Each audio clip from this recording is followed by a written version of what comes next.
वृन्दावनेश्वरी तवैव पदारविन्दम्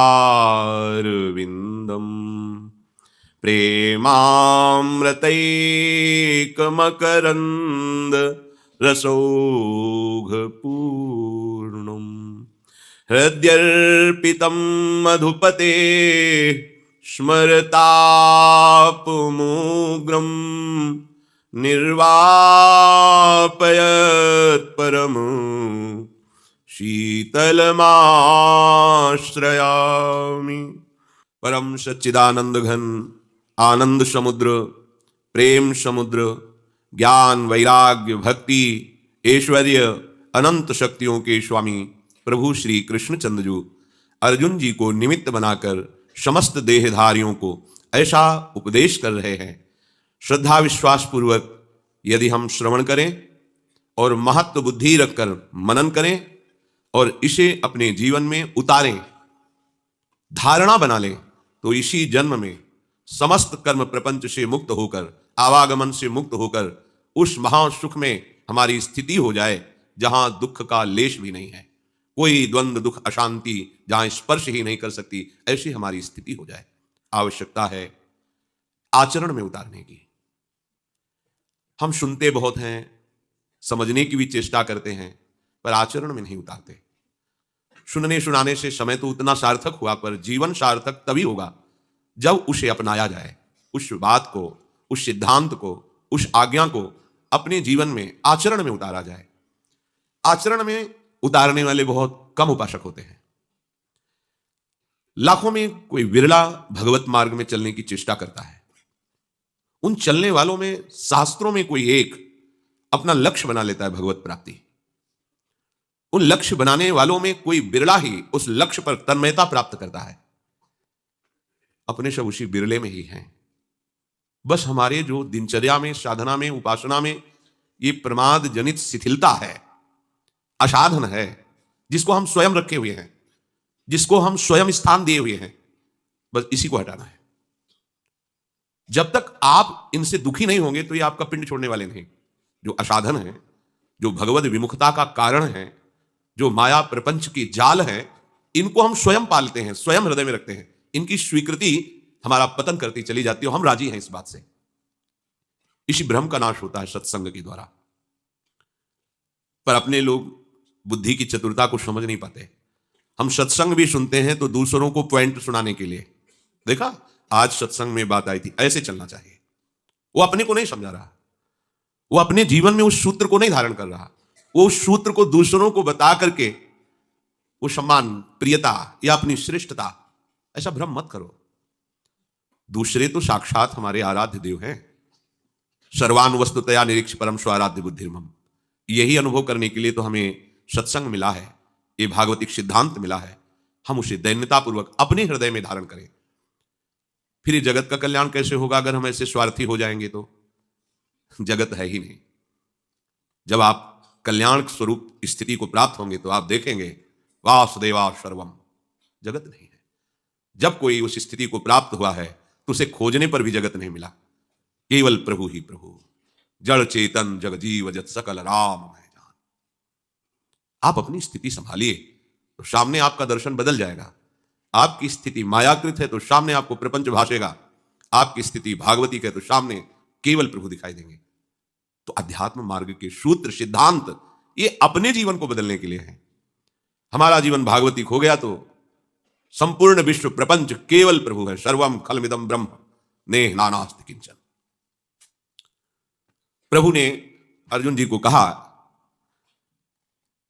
असंयतात्मना योगो दुष्प्राप इति मे मति वश्यात्मना तु यतता शक्यो वाप्तु मुपायतः। हे अर्जुन, जिसका मन पूरा वश में नहीं हुआ है, थोड़ा भजन भी करता है, थोड़ा मनमानी भी करता है, मन पूरा वश में नहीं, थोड़ा मनमानी भी है और थोड़ा शास्त्र आज्ञा का भी पालन करता है। ऐसा नहीं कि वो साधक नहीं है, वो उपासक नहीं है, पर पूरा नहीं है, अधकचरा है। परमार्थ की तरफ भी और व्यवहार की तरफ भी, वैराग्य की तरफ भी, राग की तरफ भी। थोड़ी देर साधन किया, फिर थोड़ी देर मनोरंजन किया, थोड़ी देर शास्त्राज्ञा में, फिर थोड़ी देर मन की आज्ञा में। ऐसे उपासक को योग की प्राप्ति नहीं होती।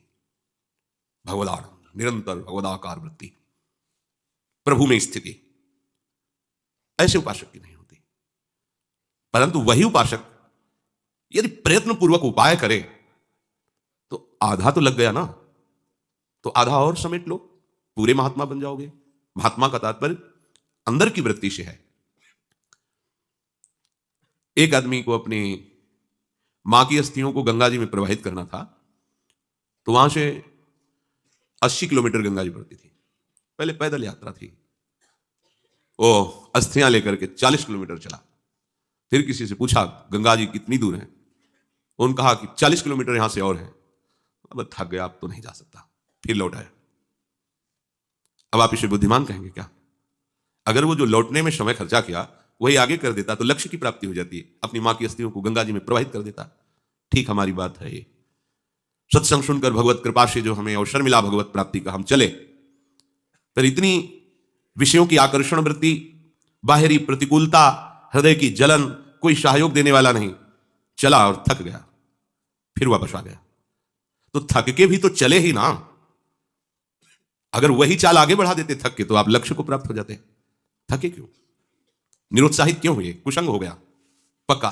यह मार्ग तभी निरुत्साहित करता है जब आप कुशंग करेंगे। भोजन बिगड़ जाएगा, दृश्य बिगड़ जाएगा, कोई संग बिगड़ जाएगा, तब आपको उत्साहहीनता आएगी आपके हृदय में। अरे बहुत दिन हो गए भजन करते, साधन करते, कोई लाभ तो मिला नहीं, क्यों समय बर्बाद करें, चलो विषयों में ही आनंद लेते हैं। इसीलिए भगवान ने संबोधन करते हैं कि यदि वही साधक दृढ़तापूर्वक प्रयत्नशील होकर उपाय करे तो उस अधकचरे मन को पक्का कर लेगा, अपने अधीन कर लेगा। वश में किए हुए मन वाले उपासक को योग की प्राप्ति होती है। योग का तात्पर्य है हमारी बुद्धि, हमारा मन निरंतर प्रभु में स्थित है, सतत बिना प्रयास के भगवदाकार वृत्ति, अखंड आनंद स्फुरित हो रहा है। अभी आप कल्पना भी नहीं कर सकते कि वो अखंड आनंद क्या होता है, क्योंकि प्राकृतिक दृश्य, प्राकृतिक विषयों को भोगने वाला अंतःकरण भगवदानंद की कल्पना भी करने का अधिकार नहीं रखता है। जिसने अपने मन को वश में नहीं किया है वो योग को प्राप्त नहीं। ये बात सुनकर अर्जुन जी को घबराहट सी पैदा हुई, हर साधक को होगी। भगवत मार्ग में चले और फिसल गए और योग प्राप्त नहीं हुआ तो दुर्गति भी पक्की है। तो अर्जुन जी ने प्रभु जी से प्रश्न किया, वो मानो हम सबका प्रश्न है। अयति श्रद्धयोपेतो योगाश्चलित मानसः अप्राप्य योग्य संसिद्धिम काम गतिम कृष्ण गच्छति। हे कृष्ण, सबको अपने प्रभाव से सबके चित्तों को सब ओरों से आकर्षित करके अपने ही तरफ आकर्षित करने वाले हे कृष्ण, अयति श्रद्धयोपेतो योगाश्चलति मानुषः, वो संसार से हट करके सत्संग सुन करके भगवत मार्ग में चला उपासक। भगवान के नाम का जप करना, भगवान के स्वरूप का ध्यान करना, सत्संग करना, शास्त्रों का स्वाध्याय करना बड़ी श्रद्धा से कर रहा है, पर उसका मनवश में नहीं हुआ है अभी। अंतःकरण और बहिकरण अर्थात बुद्धि, मन, चित्त, अहंकार, ये अंतःकरण और इंद्रियां बहिकरण, ये उसके अधीन नहीं हुई हैं। वो जब करता है, पाठ करता है, ध्यान करने की चेष्टा करता है, सत्संग करता है, भागवतिक साधन करता है, पर वो जितेंद्रिय नहीं है। वो मन को अपने वश में नहीं किए है। साधन उसका हो रहा है पर शिथिलता है, तत्परता नहीं है। ऐसा उपासक अंत समय में परिपक्व नहीं हो पाया।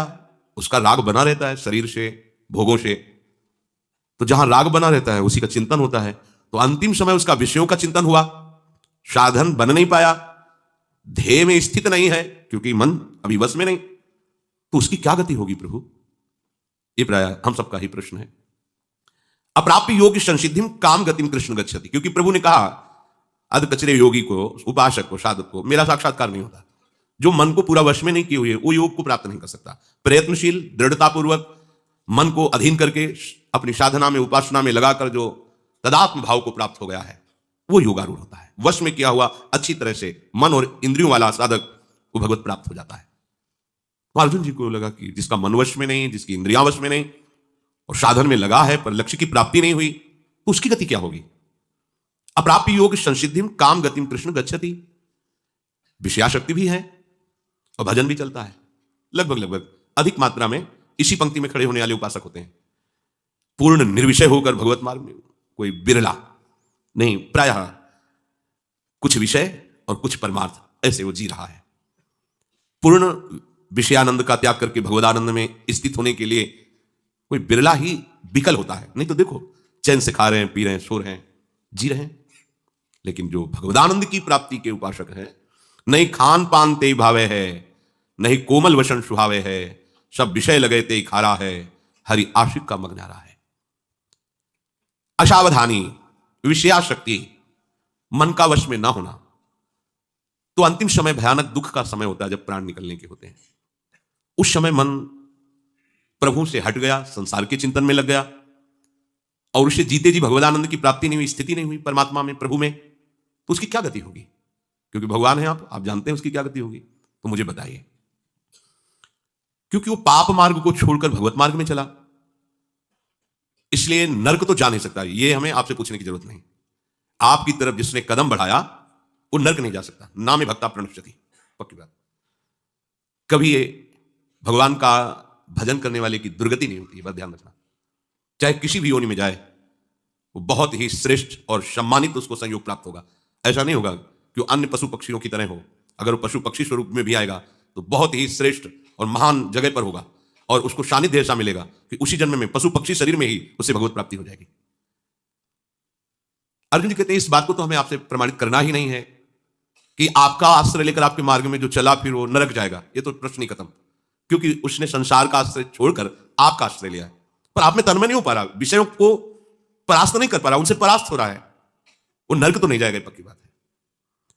और वो स्वर्ग भी नहीं जाएगा, क्योंकि उसकी आस्था स्वर्ग में नहीं। जो पुण्यात्मा जन होते हैं वो स्वर्ग जाते हैं, जो पापात्मा होते हैं वो नरक जाते हैं। पाप पुण्य दोनों मिश्रित होते हैं, वो मृत्युलोक में आते हैं। जिनके न पाप न पुण्य, शुभ अशुभ दोनों का नाश हो जाता है, वो भगवत प्राप्त होते हैं। तो वो स्वर्ग भी नहीं जाएगा। अब वो श्रद्धापूर्वक भगवत मार्ग में लगा तो, पर समेट नहीं पाया अपने को। फैलाव ऐसे इंद्रियों का विषयों की तरफ चाहता है कि वो एकाग्र होकर भजन करे, पर मन और इंद्रियां विषयों में जा रही, भोगों से वो निवृत्त नहीं हो पा रहा, तो इसलिए उसकी परमात्मा प्राप्ति भी नहीं हुई। तो ना वो नरक जाएगा, ना वो स्वर्ग जाएगा, ना उसको परमात्मा प्राप्ति हुई, तो होगा फिर क्या उसका? प्रभु अर्जुन जी ने प्रभु से कहा, मैं बहुत इस बात में अंदर से विचलित हो रहा हूं प्रभु। आपने जो कहा कि जिसका मन पूरा वश में नहीं होता वो योग को प्राप्त नहीं होता, तो कश्चिन्नो भय विभ्रष्ट छिन्ना भ्रमिव नश्यति अप्रतिष्ठो महाबाहो विमूढ़ो ब्रह्मणा पथि। हे महाबाहो, यजान बाहो, हे अभयद भुज दंडमूल, फिर उसकी क्या दशा होती है? क्योंकि उसने संसार का तो आश्रय छोड़ दिया और प्रभु की प्राप्ति के लिए उसने इस मार्ग का आश्रय लिया, पर वो अपनी इंद्रियों को नहीं जीत पाया, मन को नहीं जीत पाया, तो दोनों तरह से वो भ्रष्ट तो नहीं हो जाएगा कि प्रभु की प्राप्ति हुई नहीं और संसार का त्याग कर दिया तो छिन्न भिन्न नष्ट हो जाए। जैसे बादल नष्ट हो जाते हैं वायु की प्रेरणा से, तितर बितर होकर अस्तित्व ही खत्म हो जाता है। तो कहीं ऐसा तो नहीं हो जाता साधक की भगवत प्राप्ति भी नहीं हुई और संसार का आश्रय छोड़कर परमात्मा मार्ग लिया, इसलिए संसार से भी अलग, और प्रभु मिले नहीं, तो बीच में वो नष्ट हो गया बादलों की तरह। कश्चिन्नो भय विभ्रष्ट छिन्ना भ्रमिव नश्यति, उभय दोनों तरफ से क्या नष्ट हो जाता है। बड़ा अंदर अर्जुन जी के अंदर जो प्रश्न है, ये सब हमका जो हम जन है, हम सबका प्रश्न है, क्योंकि ऐसी स्थिति प्रायः सब अंतःकरण की है। चलना चाहते हैं, चल भी रहे, पर पूरी स्थिति ऐसी हम नहीं कर पा रहे अपने सब लोग। बस रात दिन युगल सरकार हमारे चिंतन में बसे हुए है, कुछ अच्छा नहीं लग रहा, प्रभु की शिवा कुछ अच्छा नहीं लग रहा। बस आठों पहर महामोद में उन्मत्त हुआ उपासक प्रेम से तुलसात सेवा श्यामा श्याम की, अंदर आनंद की उंगन में युगल सरकार को दुलार कर रहा है। बड़े आनंद मोद महाप्रेम सुरंग रनी और कछु न सुहाए तिनको युगल सेवा सुख परी। चाहते हैं ऐसा, चल भी रहे हैं, पर इधर का आकर्षण हमें परास्त कर रहा है। कभी रसेंद्री, कभी जनेन्द्री, कभी नेत्रेंद्री, कभी घ्राणेन्द्री, कभी त्वगेंद्री, ये सब अपने अपने सुखों की तरफ आकर्षित करती हैं और अपने झुक भी जाते हैं, इनके आगे झुक जाते हैं, भूल जाते हैं प्रिया प्रीतम के आश्रय को, उनके चिंतन को, उनकी महिमा को, और आकर्षित हो जाते हैं झूठे सुखों की तरफ। ये है, ऐसा होता है। कोई बिरला ही उपासक उस आकर्षण को काट करके प्रभु की तरफ बढ़ता, वो वही बिरला होगा जो भजन ना छोड़े। भजन छूटा तो तुम्हारी ताकत नहीं। ये माया भी भगवान की ही है, जैसे भक्ति भगवान की, वैसे माया भी भगवान की, कम नहीं है। प्रभु का स्मरण छूटा कि इसका अधिकार है चराचर जगत पर। एक जगह है जहां इसका अधिकार नहीं चलता, भगवत स्मरण। जिसके हृदय में भगवत स्मरण हो रहा है उसके हृदय पर माया का अधिकार नहीं हो, काम क्रोध लोभ मोह मद मत्सर इनका अधिकार नहीं होता है। तो क्या प्रभु बादलों की तरह छिन्न भिन्न हो जाता है? जैसे बादल के समूह से एक टुकड़ा चला, आगे पहुंच नहीं पाया और पीछे को छोड़ दिया, वायु ने बीच में नष्ट कर दिया। तो संसार को छोड़ा, परमार्थ का आश्रय लिया, लक्ष्य पर पहुंच नहीं पाया, तो क्या उसे बादलों की तरह नष्ट हो जाना होता है? उसकी क्या गति होती है? उपासक को इस बात से बहुत बड़ा बल मिलेगा अगर इसे बहुत गंभीरता पूर्वक एकाग्रता पूर्वक हृदय में धारण करोगे तो। अर्जुन जी ने कहा, प्रभु आप ऐसे शब्दों से हमें समझाइए कि हमारे हृदय में जो इस बात को लेकर हलचल पैदा हुई है। एतन में संशयम कृष्ण छेतुमर्हस्य शेतः त्वदन्यः संशयस्यास्य छेतानाहुपपद्यते। हे कृष्ण, मेरे इस संदेह का तुम त्याग करवा दो, छेदन करवा दो, क्योंकि इसे केवल आप ही कर सकते, दूसरा नहीं। क्योंकि दूसरा कोई कितना भी हो वो ये नहीं देख सकता आगे इसकी क्या गति होगी, पीछे क्या गति थी, वर्तमान में क्या है। और ये तीनों बातें आप जानते हैं कि वर्तमान में उपासक ये कैसा है, पीछे ये क्या था, आगे ये क्या होगा। ये बात आप भगवान इसलिए आप जानते हैं। आप ही मेरे इस संदेह का छेदन कर सकते हैं। आपके सिवाय सृष्टि में कोई दूसरा इस प्रश्न का उत्तर देने वाला नहीं है। इसलिए प्रभु आप करुणा करके सहज शब्दों में हमें बताइए कि क्या गति होगी उस उपासक की। प्रभु बोले, पार्थ नैवेह नामुत्र विनाशस्तस्य विद्यते नहि कल्याण कृत कश्चित दुर्गतिम तात गच्छति। तात संबोधन बहुत प्यार का होता है। भगवान अर्जुन जी को बहुत प्यार से कह रहे हैं, हे तात, हे पृथानंदन। पहली बात व्याख्या बाद में करें, पहली बात समझो, नैवेह नामुत्र विनाशस्तस्य विद्यते। कोई स्थिति नहीं, लेकिन वो अभी शुरुआत की है भजन की, कोई स्थिति नहीं है, कोई भागवती की स्थिति, वो जितेंद्रीय नहीं है, मनोनिग्रही नहीं है, वो परमार्थ का सुभट भी नहीं है, अभी शुरुआत किया है परमार्थ का। बोले ना इस लोक में और ना परलोक में, ये भगवान बोल रहे हैं, यहां किसी के संशय की कोई गुंजाइश नहीं। ना इस लोक में ना परलोक में उसका कहीं भी पतन नहीं हो सकता, विनाश नहीं हो सकता। नामुत्र विनाशस्तस्य, कोई सामर्थ्य ऐसी नहीं रखता। ये बहुत आनंद की बात है। आप जैसे भी जितना भी प्रयास कीजिए आगे बढ़ने का, लेकिन निराश और हताश होने की कोई गुंजाइश नहीं। अभी वो त्याग और तपस्या की चरम अवस्था को नहीं प्राप्त है, शुरुआत है भजन का। देवर्षि नारद जी ने भी श्रीमद् भागवत में कहा है कि जो सब धर्मों का त्याग करके एकमात्र श्री भगवान के आश्रित हो गया और भजन प्रारंभ किया है, अभी भजन परिपक्व अवस्था को नहीं पहुंचा और वो गिर जाता है, पतित हो जाता है, तो उसका कोई भी पतन करने में समर्थ नहीं है, क्योंकि भगवान है, रक्षा करते हैं। उसकी दुर्गति नहीं होगी, वो ऐसे संयोग को प्राप्त होता चला जाएगा जो बड़े बड़े पुण्यात्माओं को भी नहीं मिलता। अभी भजन प्रारंभ किया केवल बस और भ्रष्ट हो गया, उसकी वो गति होगी जो बड़े बड़े पुण्यात्माओं की भी नहीं होती। जो भगवत आश्रय लिए हुए है, नामे भक्ता प्रणश्यति, ना से एक बार बोला आपने राधा, एक बार जीवन में, चाहे जिस भाव से बोला, और जब आप मरोगे तो वही यमराज स्वरूप है, वही धर्मराज स्वरूप है। धर्मराज बड़ा शांत गंभीर स्वरूप, महान वैष्णव, और यमराज बड़ा ही विकराल रूप। पापियों के लिए यम है और धर्मात्माओं के लिए धर्मराज है। उनके रजिस्टर में जितना सब कुछ भरा हुआ है, एक राधा नाम बोला, राधा, अब सामर्थ्य नहीं है उनकी कि एक नाम का हिसाब कर सके, क्योंकि महान वैष्णवाचार्य हैं, वो भी 12 वैष्णवों में महाभागवत में श्री धर्मराज जी भी आते हैं। वो प्रभु के नाम की महिमा को जानते हैं। एक बार तुम्हारे जीवन में यदि नाम लिख गया है, किसने बोला था या सुना था, तो दुर्गति शब्द तो खत्म हो गया तुम्हारे जीवन का, विश्वास कर लो। ये दुर्गति शब्द नहीं रहेगा। एक नाम, बस सबसे बड़ी बात है कि इस पर विश्वास की आवश्यकता है। बिन विश्वास भगति नहीं, ते बिन द्रवहि न राम, राम कृपा बिनु सपने जीवन लह विश्राम। एक बार, कई बार सत्संग में सुनाया है कि दो भाई थे, एक भाई धर्मात्मा और संत सेवन, साधु महात्माओं को देखते ही उनके चरणों में प्रणाम करना, आदर पूर्वक विनय पूर्वक घर लाना, उनका पाद प्रक्षालन, चरणोदक उतारना, उनकी पूजा करना, सुंदर भोग पकवान बना के उनको पवाना, आदर से विदा करना। उनका जो भाई छोटा था, शराब पीना, मांस खाना, गंदे आचरण करना और अपने भाई का भी विरोध करना, साधुओं को देखते ही गाली देना, ऐसा। दोनों की अपनी अपनी वृत्तियां। बड़े भाई को अंदर से बड़ा कष्ट होता, एक ही गर्भ से पैदा हुए हैं, पर कैसा ये असत आचरण करता है, कब इस पर भगवान की कृपा होगी। एक दिन अयोध्या के संतों की मंडली वहां से पधार रही थी। पहले संत जन पद यात्रा ही करते थे, उसका स्वभाव था संतों की सेवा। विनय किया तो संत श्रद्धा देखते हैं, उनके आदर भाव को देखकर घर गए। जब ही प्रसाद पाने को बैठे तो उसी समय वो शराब पी के लड़खड़ाता हुआ वहां से, क्योंकि घर तो एक ही था, वो ऊपर रहता था। पहले संतों से कहा, प्रभु नाराज मत होना, ये हमारा भाई पर ऐसे कुसंग को प्राप्त होकर दुष्ट स्वभाव वाला हो गया है। वो संतों को गाली देते हुए ऊपर चला गया, प्रसाद पवाया और घुटने टेक कर कहा, प्रभु क्या इसका भी उद्धार हो सकता है? तो उनमें जो मुखिया थे संतों में, उन्होंने कहा, आप चिंता मत करो, भगवान के नाम में बड़ी सामर्थ्य है। अभी अभी अभी हम उपाय कर देते हैं जिससे इसकी दुर्गति नहीं होगी। संतों से कहा, तुम इनके घर से बाहर निकलो। तो शंख घंटा नाद करते हुए निकले। उसको कमरे में पता चला शंख घंटा नाद से कि संत जन गए, तो अपने भाई को गाली देने के लिए कमरे से जे ही बाहर निकला तो जो मुखिया संत थे वो खड़े ही थे। वो बाल ब्रह्मचारी उठा के पटक दिया उसको, वो नशे में ही था, छाती में चढ़ के बैठ के बोले, बोल राम राम। नहीं बोलेगा तो जान से मार देंगे, बोल राम राम। वो नहीं बोलेगा, वो गर्दन था, बोल।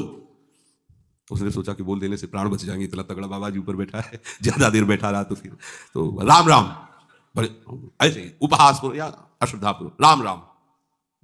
बोले, बेटा इसकी कीमत कभी मत लेना। बोले, चल कीमत मत, चल। अब वो तो जानता ही नहीं ना प्रभु के नाम और प्रभु के भक्तों को।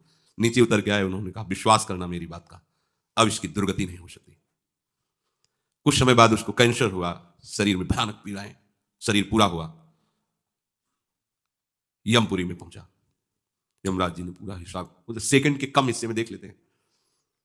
अब ये तो सीधे नहीं कि जाओ रो में डालो, क्योंकि 2 बार नाम लिया। उनका, भाई तुम्हारा पूरा हिसाब जो है नर्क वाला है। बस एक मंगलमय कार्य हुआ, संत के द्वारा प्रेरित होकर 2 बार तुमने राम राम कहा। बोलो तुम इसका क्या सुख चाहते हो? जो चाहोगे तुम्हें प्राप्त हो जाएगा, फिर तुम्हें नरक भोगना पड़ेगा जो पाप कर्म किए हैं। संत की वाणी अमोघ होती है। उस समय भी उसकी स्मृति में आया कि बेटा इसकी कभी कीमत मत लेना। ओ, बच गए, नहीं तो पहले हिसाब अगर मिलता तो हम समझ ही नहीं पाते। पहले तो हिसाब नाम तो मुझे पता तो होना चाहिए कि इसके बदले में क्या दे सकते हैं आप, नाम के बदले में आप हमें क्या दे सकते हैं। भाई कीमत तो हमें पता हो तब हम हाँ बोले। हमें पता ही नहीं इसकी कीमत क्या है, इसका सुख क्या है। हाँ, पर इसकी कीमत हम तो नहीं बता सकते हैं। त्रिभुवनपति देवराज इंद्र हैं। ध्यान किया देवराज इंद्र तत्काल, कैसे धर्मराज जी? बोले, समस्या है, ये पापी है, पूरे जीवन अत्याचार दुराचार करता रहा, संत से प्रेरित होकर 2 बार राम राम बोला। अब ये कह रहा है कि इसकी कीमत क्या है, क्योंकि इसका फल देना पड़ेगा। प्रभु के नाम का फल, ये तो हमारी सामर्थ्य नहीं कि हम इसका, सृष्टि विधाता भगवान ब्रह्मा जी, तो उनको तो बुला नहीं सकते, क्योंकि परमेष्ठी पद में इनको जाना पड़ेगा, वो बड़े पद के हैं। धर्मराज जी, देवराज जी ब्रह्मलोक पहुंचे। बीच की बात की जब कहा उनसे कि जीवात्मा से चलो साथ, कहां? बोले, हम लोग तो निर्णय नहीं कर पा रहे, ब्रह्मा जी करेंगे। बोला, ऐसे थोड़ी जाएंगे, वो बहुत चतुर था। उनका पालकी लाओ, उस पर बैठ के जाएंगे। उसकी पालकी में एक तरफ देवराज इंद्र और एक तरफ धर्मराज। बोले, जितने तुम्हारे भयावने दूत है ना, ये हमारे सामने भी नहीं आने चाहिए। शासन कर रहा है, 2 बार नाम सब। ब्रह्मा जी ने कहा, कौन सी लीला हो रही है भाई, कौन सा महाभागवत आ रहा है इतने सम्मान से? बोले, प्रभु महाभागवत नहीं, महापापी है, 2 बार ये संत के कहने से राम राम बोला है। आप पितामह हैं, संपूर्ण सृष्टि के विधाता हैं, क्या फल इसको दिया जाए? क्योंकि सारे फलों का लेखा जोखा आपके हाथ में प्रभु, इसको 2 बार राम राम कहने का क्या फल? दाढ़ी खुजलाने लगे ब्रह्मा जी की। क्या भगवान का नाम है, होश में, ऐसे थोड़ी फाइनल में बोल सकते हो आप, होश में प्रमाणित। तो उन्होंने कहा, देखो हम तो सृष्टि रचना और इसमें सब लगे रहते हैं, महादेव जी ध्यानस्थ रहते हैं नाम में, वो नाम की महिमा जानते हैं, उनके पास चलते हैं। ब्रह्मा जी, देवराज इंद्र, धर्मराज, भगवान शिव, परम वैष्णवाचार्य महान, आइए कैसे आगमन हुआ कैलाश में? प्रभु समस्या है ऐसा ऐसा। बोले, पहली बात तो एक ही शब्द में हम कहते हैं कि नाम की महिमा तो पूर्ण रूप से हम भी नहीं जानते, कुछ महत्व देखा है। जैसे रा कह के हलाहल विष और माँ कह के, या गले में कोई चीज रोकी थोड़ी जाती। गला एक ऐसी जगह है, जरा सा भी कुछ चला जाए खो खो खो से, जब तक वो निकल नहीं जाएगी तब तक वो, देखो ना, किसी पूरा विष जो समुद्र मंथन से निकला, रा और माँ आज भी गले में विराजमान है, और नीलकंठ से भगवान का नाम संबोधन किया जाता है उसी के कारण। बड़ी महिमा नाम की वर्णन की। पर बोले, पूर्ण रूप से क्या नाम का फल है? असमर्थ है महादेव जी ने। अब ये तो पूरे त्रिभुवन के बड़े बड़े अधिकारी महापुरुष जन हैं, भगवान की महिमा के सब ज्ञाता हैं, इनसे बड़ा कौन हो सकता है? अब हुआ कि आखिर निर्णय क्या किया जाए कि क्या है भगवान के नाम का फल? तो भगवान से पूछ लिया जाए, चलो साकेतपुरी। जैसे भगवान नारायण हरि लक्ष्मी जी के साथ वैकुंठ में विहार करते हैं अपने दिव्य पार्षदों के साथ। ऐसे ही भगवान रघुनाथ जी सिया जी के साथ अपने परिकर के साथ साकेत बिहारी हैं। देखो इस पापात्मा जीव को वाह किनके साथ जा रहा है? ब्रह्मा जी, महादेव, देवराज इंद्र, धर्मराज, अखिल लोक चूड़ामणि भगवान सिंहासन पर विराजमान है। वाम भाग में सियाजू विराजमान है। चरणों को फैलाते हुए महावीर, महाबली, परम ज्ञानी हनुमान जी महाराज और पूरा सब। प्रभु मुस्कुराए, कैसे कैसे सब भगवत स्वरूपों का कैसे आगमन हुआ। बोले प्रभु बड़ी समस्या है, इसको आप ही समाधान कर सकते हो। ये जीवन भर आपकी आज्ञा का उल्लंघन करने वाला जीव है, शास्त्र विरुद्ध आचरण, पापात्मा, संत से प्रेरित होकर 2 बार आपका नाम लिया है। इसका क्या फल हो सकता है? क्योंकि हम सब असमर्थ हैं इसके फल का ठीक निर्णय कर सकें। भगवान ने कहा उठा के हमारे पास लाओ, तो गोद में बैठा ला, दुलार करते हुए कहा कि कोई कितना भी बड़ा तपस्वी या साधन संपन्न हो, ऐसी स्थिति को नहीं प्राप्त होता, वो अपनी गति को प्राप्त होता है। पर इसने संत के द्वारा 2 बार नाम, तो नाम का क्या फल है ये तो पूर्ण रूप से हम भी नहीं कह सकते, पर उसका महत्व क्या है तुम देख लो कि हमारा साधन भजन करके पदों पर पहुंचा जा सकता है, लेकिन हमारी गोद में केवल नाम का प्रभाव आप महापुरुषों के साथ यहां तक आया, अभी हमारे ही धाम में रहेगा। इसके बाद नाम की क्या कीमत है, क्या महिमा है, ये तो हम भी नहीं कह सकते। कहूं कहां लगी नाम बढ़ाई और राम न सके नाम। ये पक्का है, आपने जो भगवान नाम लेना शुरू किया तो नाश शब्द तो आपके जीवन से गया। जो नाना प्रकार की दुर्गतियां हैं, विश्वास करो नहीं होगी, दुर्गति नहीं हो सकती। भगवान कह रहे हैं नैवेह नामुत्र विनाशस्तस्य विद्यते, नहीं उसका विनाश नहीं हो सकता। फिर होगा क्या? दुर्गति तो नहीं होगी। भगवान कहते हैं कि उसने निश्चय किया है ना, मैं भगवत मार्ग में चलूंगा, बस इस निश्चय के कारण उसका कभी भी नाश नहीं हो सकता, दुर्गति नहीं हो सकती। मैं भगवत मार्ग में चलूंगा। अब चल नहीं पा रहा, लड़खड़ा रहा है, गिर भी पड़ता है। राहत न प्रभु चित चूक किए की, करत सुरत शैबार ही की। प्रभु बाहरी बात नहीं देखते, हृदय की बात को। हम चलना चाहते हैं पर चल नहीं पाते, यह हमारी असमर्थता है, पर हम पाना चाहते हैं। इस बात को प्रभु केवल जानते हैं, दूसरा नहीं। दूसरे तो सद्गुणों के महत्व को जानते हैं, उसको नजर में जच जाए तो महात्माओं नजर से फेल हो जाते, चाहे जितने बड़े महात्माओं तो।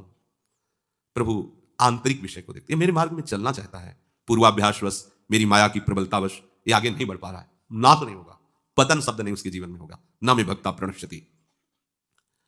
जैसे महाराज भगवान ऋषभदेव जी के पुत्र भरत जी प्रभु की प्राप्ति के लिए भारतवर्ष का राज्य का त्याग, रानी, महल, संपत्ति, सेवक, सब सुखों का त्याग किया। गंडकी नदी, जहां शालिग्राम भगवान जिस नदी में प्रकट होते हैं, उस नदी के किनारे एकांतवास करते हुए अपने चित्त को प्रभु के चरणारविंद में, उनके नाम में, उनकी सेवा में लगाने लगे। एक दिन वो गंडकी नदी में स्नान करके सूर्य अर्घ देने ही वाले थे कि देखा एक हिरणी जो गर्भवती थी, वो जल पीने के लिए आई थी। पीछे से सिंह ने दहाड़ मारी, घबरा गई, वो एकदम छलांग लगाई। गर्भवती होने के कारण वो जो गर्भस्थ शिशु था योनि द्वार से जल के प्रवाह में गिर गया और वो आगे गिर करके मर गई। ये भरत जी ने देखा, वो तो मर गई जो माँ थी, और अभी नवजात शिशु तो मर जाएगा जल में। दौड़े और उसको गोद में उठाया। वैसे ही सुंदर होता है हिरण का शव। अब लाए और उसको दुलार करने लगे। 2-3 दिन में वो ऐसे चलने लगा। अब पूरी दृष्टि उस पर, कहीं कोई भेड़िया न खा जाए, कहीं कोई सिंह न खा जाए।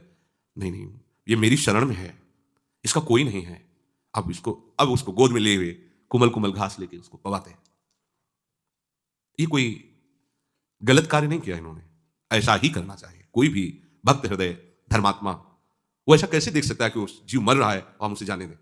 जहां तक हो सके हमें प्रयास करना है उसके दुख दूर को, उसको बचाने का, उसको सुख देने का, पर बराबर नहीं, उस पर आसक्त नहीं हो जाना। इसलिए सेवा करनी है पर ममता नहीं, निर्ममो निरहंकारा, अहंकार नहीं कि मेरे द्वारा इसका भरण पोषण होता है। सेवा करनी पर उसे ममता नहीं रखनी। ये परमार्थ के साधन की कसौटी है। सेवा करनी पर ममता नहीं रखनी, गलत हो गया। यहां सेवा की और ममता कर ली। अब वो बड़ा हो गया था, वो अपने झुंड में चला जाए जैसा, उससे निरपेक्ष होना चाहिए था। उसका जीवन क्या है प्रभु जाने। 2-4-10 दिन उसको संभाल दिया और छोड़ दिया, पर ऐसा नहीं हुआ, आसक्त हो गए। अगर वो आंख मूंद के ध्यान भी करना चाहते तो हिरन ही ध्यान में आता है, वैसे खोल के देख लेते हैं कि कहीं उसको कोई जीव खा ना जाए। कभी कभी वो ध्यान में है, छोटे छोटे सींगों से ऐसे उनको बड़ा सुख मिलता। पुत्र परिवार का जिस लक्ष्य की प्राप्ति के लिए त्याग किया, उसी लक्ष्य में ये बाधा खड़ी हो गई और समझ नहीं पा रहे। कभी गले में उसको ऐसे बैठा के, जैसे अपने बच्चों के साथ दिला ऐसे बन में, अब सारा का सारा समय उसी हिरन के साथ। बड़ा वियोग वर्णन है उसमें, जो चला गया अंतिम समय उसी हिरन में आसक्त होते हैं। छूट गया, देखो मार्ग छूट गया, एकदम भजन छूट गया। भागवत में लिखा है जिस भजन के लिए उन्होंने सब का त्याग किया, उसी भजन का त्याग कर दिया। एक क्षण भी भजन नहीं कर रहे, बस उसी हिरन के बच्चे के साथ। अंतिम समय में उसी हिरन का ध्यान करते हुए उनका प्राण छूटा। अब क्या होना चाहिए था? दुर्गति होनी चाहिए थी? नहीं, ऐसा नहीं हुआ। जब हिरन बने तो पूर्ण ज्ञान प्रकाश में है। ओह, मेरी दुर्गति अर्थात उस उत्तम मानव देह से जो भगवत प्राप्ति की साधना कर रहे थे, उसमें विक्षेप और मैं हिरन के शरीर में आ गया। अब नहीं, जिस दोष के कारण हमारा ये पतन हुआ, अब नहीं। अपनी मां को छोड़ दिया, बच्चा हिरन वही गंडकी नदी के पास है। हरी घास नहीं खाते, कहीं ममता ना हो जाए, बड़े सावधान। अपने शरीर को उसी गंडकी नदी में खड़े करके जो पूर्व में मंत्र जप रहे हैं, वही मंत्र जप रहे हिरन के शरीर में, वैसी साधना प्रारंभ। क्या पतन हुआ? भगवान के आश्रित परमार्थ में चलने वाला पथिक कभी भी पतित नहीं होता। जो बड़े बड़े परमहंसों की स्थिति होती है, हिरन की स्थिति है। गंडकी नदी में शरीर को खड़ा के मंत्राकार वृत्ति, हरी घास भी नहीं, सूखे तृण पत्ते खाते हैं जिससे राग ना हो जाए। शरीर छूटा, अगला जन्म ब्रह्म ऋषि के रूप में हुआ, कोई साधना नहीं करनी पड़ी। ब्रह्मबोध संपन्न महापुरुष, ज्ञान की ऊंची भूमिका में स्थित जड़ भरत के रूप में। भजन का क्रम नहीं नष्ट हुआ, साधना नहीं रुकी। ये मार्ग ऐसा नहीं 100 बार बोला है तो अब 101 बार शुरू होगा, 99 नहीं होगा। जितनी स्थिति में आप पहुंचेंगे उस स्थिति से कभी पतन नहीं हो सकता। सुरक्षित बैंक है ये भागवती, और ये आपके पास है। बताया दो नाम बोले थे, हिल गया पूरा सिस्टम ब्रह्मा का, निर्णय नहीं कर पाए। और आप अब इसमें सावधानी ये रखनी है कि हमारी बुद्धि कहीं नकारात्मक सोच में ना जाए। 2 नाम से काम चल जाएगा तो शाम के बोल देंगे राधा राधा, दिन भर दुराचार करेंगे। ऐसा नहीं, जिस नाम की इतनी महिमा है हम उस नाम को कभी छोड़ेंगे ही नहीं। हम ऐसे मार्गों का क्यों चयन करेंगे जिसमें हमें आनंद की अनुभूति ना हो? हम लोग क्या है कि अपने मन बुद्धि को नकारात्मक सोच में ले जाते हैं, प्रतिकूल ले जाते हैं कि जब इतनी महिमा, एक बार ये पाठ कर लेंगे, एक बार ये नाम ले लेंगे और खूब खुला जो मनावे सो पापाचरण करो, क्योंकि भगवान कहते हैं आम तो आम सर्व पापे भी मोक्षयिष्यामि मा शुचा, मैं तुम्हें पवित्र कर दूंगा। फिर ऐसे करने में बात तो बनेगी ही, प्रभु तो बनाएंगे ही, पर दंड मिलेगा आपको। इस उद्दंडता का आपको दंड मिलेगा। अगर आप फिसल जाते हैं चलते चलते तो फिसलना भी आपकी चढ़ाई में आ जाएगा। देखो फिसल गए ना हिरन के उसमें, पर हुआ क्या? परमार्थ तो नहीं रुका, स्थिति तो बढ़ती ही चली गई। वो ऐसे महापुरुष के रूप में प्रकट हुए जो कृत कृत्य और परम महामहिम मोक्ष पद अधिकृत जन्म से ही। वो अगर किसी पशु पक्षी के रूप में भी साधक जाएगा तो ऐसी जगह का पशु पक्षी, हमने देखा गिरिराज जी की परिक्रमा में एक संत भगवान वो झांझ बजाते हुए बड़ी वाली नाम उच्चारण, दसियों कुत्ते भाग पड़ते उनकी तरफ और आसपास घेर करके ऐसे ऊंचा मुख करके ऐसे वो अपनी भाव आता कि सब कृष्ण बोल रहे हैं, ये सब भक्त हैं। कोई त्रुटि हो गई इस रूप में है, लेकिन कहाँ है परम पावन 84 कोश भूमि, परम पावन गिरिराज जी की तलहटी, जहां रात दिन भागवतिक वातावरण, नाम के संत को देख के दौड़ के आते। और सब ऐसे कई जगह ऐसा देखा गया कि आरती का शंख बजा कि उनका आवाज करना शुरू हो गया, वैसे शंख की ध्वनि के साथ। नाम कीर्तन कथा वो अपने धाम में भी आता, सबके बीच में आकर के ऐसे बैठ जाता था। मुरारी ने कंठी भी बांध दी थी, उसको चेला बना लिया था ऐसे। ये सब भागवतिक हैं। हरिराम व्यास जी कहते हैं कि हो मन वृंदावन को श्वान, कुत्ता बना दो पर वृंदावन का, नाली का कीड़ा बना दो, प्रभुदानंद जी कह रहे पर वृंदावन। वो चाहे किसी भी योनि में चला जाए उसे भगवान की कथा सुनने को मिलेगी, उसके भगवान नाम कीर्तन कान में पड़ेगा, भक्तों का सानिध्य होगा और उसका उसी जन्म में कल्याण हो जाएगा। ये खास बात, भजन शुरू कर दिया अब तुम्हें कोई पतित नहीं कर सकता। समय लगेगा, संयोग सानिध्य आपको ऐसा प्राप्त होगा। न ही कल्याण कृत कश्चित दुर्गतिम तात गच्छति। बहुत विश्वास करके आनंदित होने का ये बात है। प्रभु कह रहे हैं कि हे पार्थ, कल्याणकारी मार्ग में जिसने कदम रख दिया उसकी दुर्गति कभी नहीं हो सकती। कल्याणकारी मार्ग परमार्थ, प्रभु के आश्रय, प्रभु का नाम जप, प्रभु की लीला श्रवण, प्रभु का नाम कीर्तन, उसकी दुर्गति नहीं हो सकती।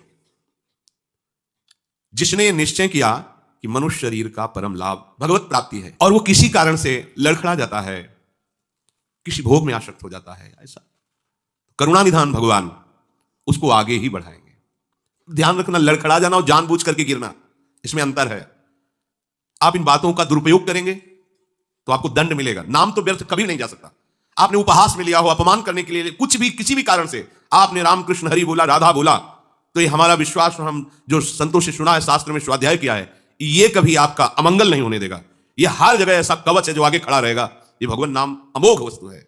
ये मतलब इस पर तो मुझे कभी संशय नहीं हो सकता कि वो ऐसा नाम तो जपते थे पर वो ऐसा नहीं हो सकता। नाम एक अमोघ अविनाशी वस्तु है। वो ऐसा साथी है कि वो धोखा नहीं देता। नाम ऐसा साथी है, धोखा नहीं देता। परमार्थ में चला सांसारिक भोग और संग्रह में कहीं ना कहीं फिसल गया, कहीं ना कहीं कोई आसक्ति हो गई, उसका पतन नहीं होता। भगवान उसकी रक्षा करते हैं, उसकी दुर्गति नहीं हो सकती। जो मनुष्य मेरी तरफ चलता है, अपना परम हित मान करके मेरा नाम, मेरी सेवा, मेरी कथा, मेरे भक्तों का संग, वो मुझे बहुत प्यारा लगता है। ध्यान से सुनिए, आपको पता नहीं आपको प्रभु कितना प्यार करते हैं। कैसे हम जाने कि हमें प्रभु प्यार करते हैं? विभीषण जी लंका में रह करके भगवत आराधना कर रहे हैं, पर उनको अभी तक ये आंतरिक बात नहीं आई थी कि प्रभु हमें बहुत प्यार करते हैं। लेकिन जब श्री महाभागवत हनुमान जी का दर्शन किया क्या जबरदस्ती हनुमान जी ने दर्शन दिया घर जाके। जी भी हनुमान जी महाराज जी का दर्शन कर रहे हैं, ब्राह्मण के रूप में हनुमान जी हैं। हृदय में ऐसा लग रहा है मानो साक्षात भगवान आ गए, एकदम ऐसा आह्लाद। वो कहते हैं मोरे हृदय प्रीति अति हुई कि तुम हरिदासन मां कोई, मोरे हृदय प्रीति कि तुम राम दीन अनुरागी, आयो मोय करण बड़ भागी। बस दो में कोई एक हो आप, या तो भगवान की कोई महान प्रेमी भक्त हो और या श्री भगवान हो, क्योंकि जो मेरे हृदय में हो रहा है वो दोष ही होता है, भगवत प्रेमी महात्मा के मिलने से या भगवान के मिलने से। तो आप कौन है? कि तुम राम दीन अनुरागी, आयो मोहि करण बड़ भागी, कि तुम हरिदासन मां कोई, मोरे हृदय प्रीति हुई। जब हनुमान जी अपना परिचय बताते हैं, विभीषण जी कहते हैं अब मोहि भाव भरोसा हनुमंता, आज हो गया भरोसा कि राम जी हमें बहुत प्यार करते हैं।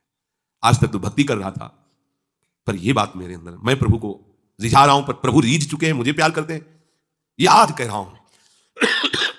जो प्रभु मोहि अनुग्रह की ना प्रमाण, तो तुम आई दरस हट दीना। अगर प्रभु की कृपा ना होती, हमें प्यार ना करते होते, तो महाभागवत आपका सानिध्य प्राप्त नहीं होता। प्रमाण हो गया कि भगवान हमें बहुत प्यार करते हैं। देखो यहां शब्द लिखा हुआ है कि जो मेरे मार्ग का अनुसरण करता है, आश्रय ले लेता है अपने कल्याण के लिए, नाम जब, भगवत कथा, भक्तों का संग, ये भले वो जितेंद्रिय नहीं हो पाया, निर्विषय नहीं हो पाया, भगवान कहते मैं उसे बहुत प्यार करता हूं। चला ना, वो मेरी तरफ चला। देखो पहली बात कि वो मेरा अंश है, इसलिए भगवान की ममता है हर जीव पर। दूसरी बात, अब वो खेल खिलौनों से हटकर मेरी गोद में आना चाहता है, अब उसके पैर इतने मजबूत नहीं कि हमारे तक आ सके, तो फिर हम चल देते हैं उसकी तरफ। ये शब्द याद रखना, तो कभी संशय नहीं होगा। ये संसार क्या है? भगवान का रचा हुआ माया का खिलौना। जैसे बच्चा खेलकूद में लगा है, खेलकूद में लगा है पर मां का बच्चा है, बच्चा खेलकूद में मां को बोल सकता है पर मां नहीं। ऐसे ही सब मम प्रिय, सब मम उपजाए, यह है वात्सल्य। अब विशेषता, वो खेल खिलौना छोड़कर मां मां कह करके मां की तरफ चल पड़ा, और उसके पैरों में इतनी मजबूती नहीं है कि वो वहां से यहां तक आ सके। चला लड़खड़ा के गिर गया तो मां क्या करेगी? देखती रहेगी क्या गिर गया? नहीं, गिरने नहीं देगी। इतनी रफ्तार से दौड़ करके जाएगी कि गिरते गिरते गोद में ले लेगी, मेरा बच्चा। करो सदा तिन कै रखवारी, जिम बालक राखे। यही हमारे जीवन का आधार है शब्द। इसी से कुछ दिखाई नहीं दे रहा, कुछ समझ में नहीं आ रहा, लोग गालियां देते हैं, अपमान करते हैं, भूख प्यास सब कुछ सहकर, ये बात जीवन आधार होती है उपासक के। वो हर बात से प्रभु देख रहे हैं, प्रभु देख रहे हैं, उन्होंने कहा है ना, वो उनकी बात पे चल देता है, वो एक एक कदम देख रहे हैं। ऐसा नहीं हो रहा कि हम चले जा रहे हैं, पता नहीं कोई जानता है कि नहीं, एक एक सेकंड हम पर नजर है हमारे प्रभु की। जिसने हमारे मार्ग में कदम रख दिया, उसकी दुर्गति कैसे हो सकती है? नहीं, कभी नहीं हो सकती। पहली बात तो याद रखो, भगवत मार्ग में किया हुआ साधन कभी भी नष्ट नहीं होता। वो तुम 10 साल से भजन करो, ये कर लिया ना, सब नष्ट हो गया तुम्हारा। पहली बात, वो कोई विनाशी बात थी क्या जो नष्ट हो गई? राधा किसी की सामर्थ्य नहीं की इसके प्रभाव को नष्ट कर दे। ये बहुत आनंद का विषय है। वो मलिन अंतःकरण होने के कारण हम ये बात समझ नहीं पाते। नहीं, एक क्षण के लिए भी आप नाम नहीं छोड़ पाओगे। उसका साधन कभी नष्ट नहीं होता, जो किया वो एकदम सुरक्षित रखा रहता है। आज समय नहीं तो सुनाते को अल्लाह जी का चरित्र कि देखो कितना सुरक्षित साधन रखा होता है। अगला जन्म कितना रजोगुणी, पर उनका प्रभाव कैसा, एक हो सकता है श्री जी प्रेरित करें तो कल चर्चा हो जाएगी। वो विषयों में मोहित हो सकता है, समझो, तो उसका साधन कभी नष्ट नहीं हो सकता। ये इसलिए यहां बहुत धैर्यपूर्वक वर्णन किया जाता है कि बहुत लंबी यात्रा है, हो सकता है कभी ऐसा, किसी से भी चूक हो सकती है। संसारी आदमी क्या है, शास्त्रों गलतियां करता है और अपनी क्षमा कर देता है। साधक से जरा सी चूक हो जाए, हो अल्लाह मचा दे, ये देखो वो भी शरीरधारी है, परमार्थ की चढ़ाई पे चढ़ रहा है, हो सकता है पर फिसल सकता है, दौड़ने वाला ही गिरता है, ऐसा नहीं है। एक होता है गलत मार्ग का अनुसरण पाखंड करना, और एक होता है बहुत सावधानी से चल रहा है पर फिसलन हो सकती है। शिव बिरंज का मोहई को है बपुरा आन, कौन है बेचारा और जो भगवान शंकर को भी मोहित कर ले, ऐसी माया है, ब्रह्मा को भी मोहित कर ले, नारद को भी मोहित कर ले, और की बात क्या। तो जो साधन मार्ग में चले हुए महापुरुष जन होते हैं, जब कभी कोई ऐसी बात किसी साधक को, कोई बात नहीं, वो आगे खड़े रहते हैं, मुझे गाली दे दो, मुझे चलो तुमसे जो फिसलन हुई संभालो उसे, चलो हम तुम्हारी सुरक्षा करेंगे, क्योंकि जानते हैं कितनी बड़ी चढ़ाई है, चूक हो सकती है। ये संसारी आदमी नहीं जानते। तो बाबा जी की वो देख रहा है किस मार्ग में चल रहा है, कितना जला है वो, कैसे वो चल रहा है, अगर कहीं फिसल रहा है तो उसे संभालने की बात करने से और दिया सलाई लगाने की थोड़ी बात कही जाती है। परमार्थ की चढ़ाई आप जो एक दिन नहीं चढ़ सकते, वो पूरे जीवन हो गया चलते उसको, अगर वो जरा भी कहीं, एक तो भगवान रक्षा करते हैं पर कभी ये संसार नहीं, संसार की दृष्टि में तुम्हारे को कभी क्षमा नहीं किया जाएगा, ध्यान रखना, कभी संसार क्षमा नहीं। उसको सदगुण लग रहा है, महात्मा लग रहा है तो फोटो रखकर पूजेगा, और कल समझ में नहीं आया ना तो नाली में फेंक देगा। इनकी फोटो की पूजा करना, इनके प्रणाम नमस्कार पर विश्वास नहीं, विश्वास श्री भगवान पर। कैसा भी कोई भी हो भगवद आश्रय ले, उसका पतन नहीं हो सकता। कई बार सत्संग सुनायो जगन्नाथ जी की श्रीअंग सेवी महापुरुष की बात। उनका किसी वैश्या से संबंध हो गया, और जब श्रीअंग सेवी महापुरुषों ने देखा कि ये तो गलत मार्ग में जाए, तो उनको पास बैठा और कहा कि जगन्नाथ जी की श्रीअंग सेवा करने का जो आपको सौभाग्य मिला है, तो आप फिर वैश्या संग करते हैं तो दो में एक को छोड़ना होगा, या तो श्रीअंग की सेवा छोड़ो वैश्या के समीप जाओ, या वैश्या को छोड़ो श्रीअंग की सेवा। उन्होंने ठाकुर जी को छोड़ दिया, माया की प्रबलता और धन संपत्ति थी ही, वैश्या को भी पास रख लिया। कालांतर में जब उनका शरीर छूटा तो करुणा निधान जगन्नाथ भगवान ने अपने निज पार्षद अंग सेवी को स्वप्न में कहा कि उनका शरीर छूट गया है, उनका वही संस्कार करो जो मेरे पार्षदों का होता है। तो उनका प्रभु, उसने तो आपको छोड़कर, आपकी सेवा छोड़कर वैश्या को स्वीकार किया। बोले ये उसका विषय है, मैं जिसे एक बार स्वीकार करता हूं उसे छोड़ना नहीं जानता, वो मेरा पार्षद है, वही गति वही संस्कार जो मेरे पार्षदों को। प्रभु का ऐसा स्वभाव नहीं। तभी तो मन नाच पड़ता है कि यहां कितने उदार हमारे स्वामी हैं, कितने कृपालु हैं। उसका साधन छूटता हुआ दिखाई दे सकता है, कहीं उसके अंदर अभिमान आ गया है, कहीं कोई दोष आ गया है, लगेगा साधन भ्रष्ट हो रहा है, साधन छोड़ रहा है, पर भगवान उस पर पूरी दृष्टि रखते हैं। ध्यान रखना, जैसे बच्चा है, मां से लड़ करके मां को छोड़कर बाहर खेलने जा रहा है, पर वो उसका मन काम में नहीं लगेगा, वो बार बार खिड़की से झांक के हाँ खेल रहा है, किस किस के साथ खेल रहा है, क्या क्या खेल रहा है उसकी, और जरा सा कोई बिगने की बात आए कि उधर से कोई भयावह कुत्ता है कुछ ऐसा, वो भाग पड़ेगी, ये नहीं सोचेगी कि मुझे छोड़कर मेरी अवहेलना करके, नहीं, वो आगे जाकर उसको बचाएगी। ये एक माँ का जो वात्सल्य है, ये हमारे प्रभु के वात्सल्य समुद्र के एक अंश से है। हमारे प्रभु वात्सल्य समुद्र हैं। कैसे? बस क्या है कि हम लोग कभी कभी इन्हीं महिमा की बातों का दुरुपयोग करने लगते हैं। ऐसे कृपालु भगवान की कृपालुता का रहस्य न समझ करके मनमानी आती है, उनका नाम उनका तो ऐसा है, हमको जो मनमानी करें बाद में तो कल्याण हो ही जाएगा, तो हम भी कहते हैं हो जाएगा, लेकिन बीच में जो तुम्हें दंड मिलेगा उसको तुम भोगने के सामर्थ्य नहीं रखते हो, ये भी ध्यान रखना पक्का। इसमें तो हमें संशय नहीं है, नाम जापक हो मंगल होगा, मंगल हो ही नहीं सकता। पर तुमने यदि कहीं भागवतिक शब्दों का दुरुपयोग किया कि नाम से तो सब पाप नष्ट हो जाते हैं, भगवान ने कहा मेरे भक्त का पतन होगा नहीं और मैं भक्त हूं और मनमानी आचरण करूं, तो ये हम भी कहते हैं कि नाम तुम्हें डूबने तो नहीं देगा, पर जो तुम उद्दंडता कर रहे हो इसका दंड मिलेगा। फिर भोगने की सामर्थ्य तुम्हें नहीं रहेगी, ऐसी पीड़ा। सही चलोगे वही भोग आएगा तुम्हारे शरीर में, पर तुम्हारे अंदर भोगने की सामर्थ्य होगी। गलत चलोगे तो वही इतनी पीड़ा देगा और तुम असमर्थ हो जाओगे, तुम त्राहिमाम करोगे।